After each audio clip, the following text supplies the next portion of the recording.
भगवान शिव का पुजारी था एक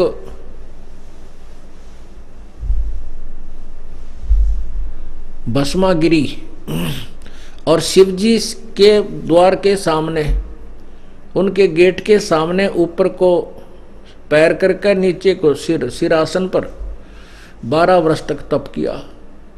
पार्वती ने प्रार्थना की भगवान शिव जी से कि हे भगवान, आप तो सर्वशक्तिमान हैं, आप जो चाहो सो दे सकते हो, ये आपका श्रद्धालु क्या मांगता है इसको दे दो, ये चला जाए यहाँ से। तो भगवान शिव ने कहा मांग भाई, क्या मांगता भस्मागिरी, मैं तेरे से अति प्रसन्न हूँ। भस्मागिरी कहने लगा कि भगवान वचनबद्ध हो जाओ तब मैं कुछ मांगूँ।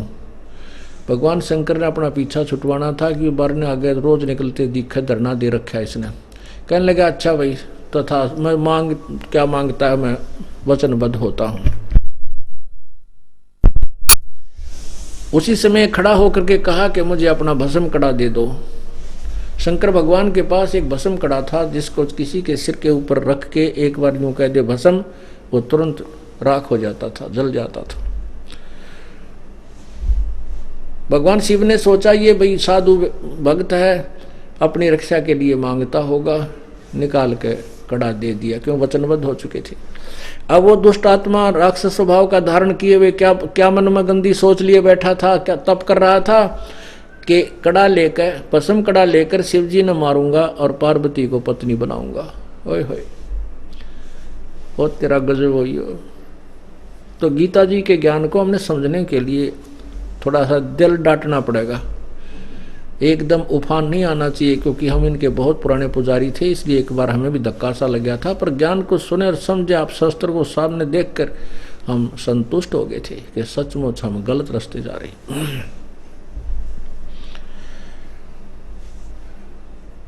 अब भगवान शिव जी भाग लिया अपनी मृत्यु के डर से। ये भी विचार करना ध्यान से, क्योंकि भगवान का भागना सिद्ध करता है कि शिव जी अविनाशी नहीं है, मृत्यु का कोप है। भस्मागिरी पीछे पीछे भाग लिया, भगवान शिव जी आगे आगे। भगवान ने आकर के पार्वती रूप बनाया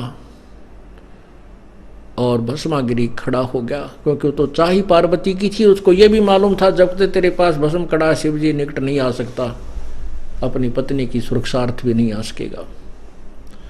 इसलिए भस्मागिरी रुक गया और शिव जी भागा जा रहा है, कभी पीछे देख ले, कभी डांक ठोक दे। उधर से शिव पार्वती रूप बना करके भगवान ने आकर के उसको अपना कहा कि रुक जाओ, आप क्यों भाग रहे हो, मैं तेरे पास आ गया हूं। भस्मागिरी डट गया। अब पार्वती रूप में भगवान ने कहा कि तू डांस करके दिखा मुझे। वो कहने लगा मैं तपस्वी आदमी हूँ। भस्मागिरी बोला मुझे डांस करना नहीं आता। पार्वती के रूप में भगवान बोला कि मैं सिखाता हूँ तुझे, इस पैर को आगे कर, इसको पीछे कर, इस हाथ को ऊपर ला, इसको और थोड़ा और ऊपर ला।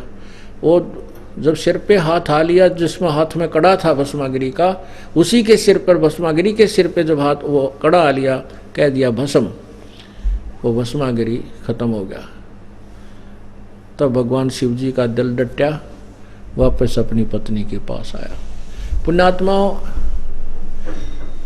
ये कथाएं हम पहला भी सुना करते, पर दिमाग काम नहीं कराया करता है, क्योंकि हमारे पास ये तत्व ज्ञान रूपी टॉर्च नहीं थी, ताकि इस अंधेरे में हम पहचान सकें अच्छे और बुरे को। अब हमारे पास तत्व ज्ञान रूपी तराजू होगी, इस तुला पर हम तुरंत तोल कर देख लेते हैं किसका कितना वजन है। और ये भस्मासुर कहलाया, फिर वो भस्मा असुर, भस्मा राक्षस। रावण ने शिव जी की पूजा की थी इष्ट रूप मान के, तमोगुण शिव की। राक्षस कहलाया और कुत्ते वाली मौत मरा। पुण्यात्माओं, दास नहीं कह रहा, ये अपनी पवित्र गीता जी में लिखे हुए ज्ञान को विस्तृत कर रहा हूँ, उसको आपके सामने विस्तृत तरीके से पेश कर रहा हूँ विद प्रूफ। आगे वैष्णु पुजारी जो है, विष्णु जी के पुजारियों को वैष्णव बोलते हैं। वैष्णव जो सतोगुण विष्णु के पुजारी, वैष्णु साधु। एक बार हरिद्वार के अंदर कुंभ का मेले पर एक पर भी लगनी थी। कुंभ के मेले पर ये नागा, औगड़, गौरी, कनपाड़े, गिरी, पुरी, ये सभी तमोगुण शिव के पुजारी, और वैष्णव साधु विष्णु के उप पुजारी, ये सभी वहाँ पहुँच गए और अपने अपने ग्रुप में जाकर के इकट्ठे हो गए। फिर स्नान करने के लिए जिस दिन स्नान होना था, पूरे का पूरा ग्रुप समुदाय चलता है। सबसे पहले नागा पहुँच गए और उन्होंने पूरी हर की पैड़ियों को घेर लिया स्नान करने के लिए। पीछे से वैष्णव साधुओं का पूरा ग्रुप आया।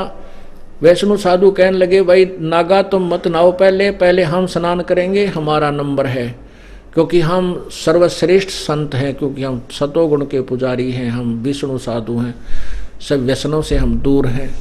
नागा कहने लगे, नहीं हम सर्वश्रेष्ठ हैं, सबसे पहले हम स्नान करेंगे और हम त्यागी वैरागी हैं, हमें किसी चीज़ की इच्छा नहीं है, हम निवस्त्र रहते हैं।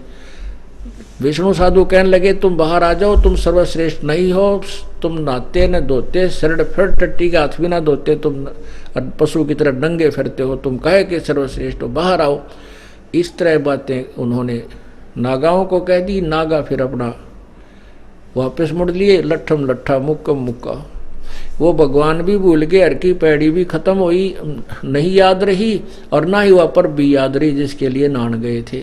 मुक्का मुक्का फिर तलवार निकाल लाए, तीर मारे एक दूसरे को। 25,000 वो ये त्रिगुण पुजारी कट के वहाँ पर जो है कत्लेआम हो गया, आपस में लड़ मरे और गंगा के पानी को लाल कर दिया और उसमें सब बह बह कर चाल रहे हैं उन पुजारियों के। पुण्यात्माओं, इस सदग्रंथ को हमने समझ करके तत्व ज्ञान को ग्रहण करना है और तत्व ज्ञान की रोशनी में कदम रखने हैं, कहीं ठोकर ना लग जा। पहले बहुत भटक चुके हैं।